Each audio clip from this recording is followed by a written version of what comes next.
ভারতবর্ষের যশস্বী প্রধানমন্ত্রী নরেন্দ্র মোদীজিকে আমি ধন্যবাদ জ্ঞাপন করব। আমাদের স্বরাষ্ট্রমন্ত্রী অমিত শাহ, আমাদের সংগঠন সাধারণ সম্পাদক সর্বভারতীয় বিএল সন্তোষজি, সর্বোপরি আমাদের ত্রিপুরা রাজ্যের মুখ্যমন্ত্রী অধ্যাপক ডক্টর মানিক শাহ সহ আমি সমস্ত আমাদের যারা উচ্চ নেতৃত্ব আছেন, রাজ্য নেতৃত্ব আছেন, সবাইকে আমি কৃতজ্ঞতা জ্ঞাপন করছি, সবাইকে আমি ধন্যবাদ জ্ঞাপন করছি। স্যার, দপ্তর নিয়ে এখনো পর্যন্ত কোনো চর্চা রয়েছে কি? না, এসব বিষয় নিয়ে এখনো চর্চা হয়নি। আমি ভারতীয় জনতা পার্টির একজন একনিষ্ঠ সৈনিক, এসব নিয়ে ভাবনা চিন্তা করি না। দল যখন আমাকে যেই জায়গায় যে পরিস্থিতিতে বা যা দায়িত্ব দিয়েছে সেটা দায়িত্ব এবং কর্তব্য হিসাবে আমি নিষ্ঠার সাথে পালন করে এসেছি।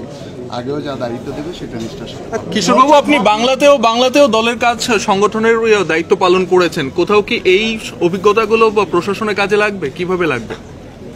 বাংলাতে আমি অন্য ভূমিকায় ছিলাম। বাংলাতে আমি দলের কাজে, সংগঠনের কাজে ছিলাম, নির্বাচন জেতানোর কাজে ছিলাম, সেখানে আমি প্রশাসনিক কাজে ছিলাম না।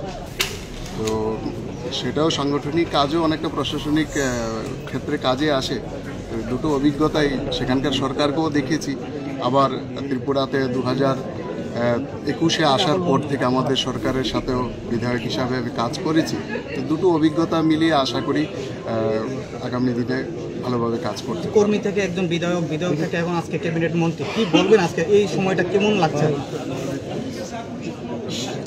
একটা নতুন অধ্যায়ের শুরু। তবে আমি মনে করি না যে কোনো ধরনের চ্যালেঞ্জ সামনে আছে। আমাদের সামনে আমাদের আদর্শ, আমাদের প্রধানমন্ত্রী আছেন, আমাদের মুখ্যমন্ত্রী আছেন, যাদের স্বচ্ছ ভাবমূর্তি দেশে শুধু নয় বিদেশে সারা বিশ্বের মধ্যে নন্দিত। তো তাদেরকে পাথর করে কাজ করব, আশা করি কোনো অসুবিধা হবে।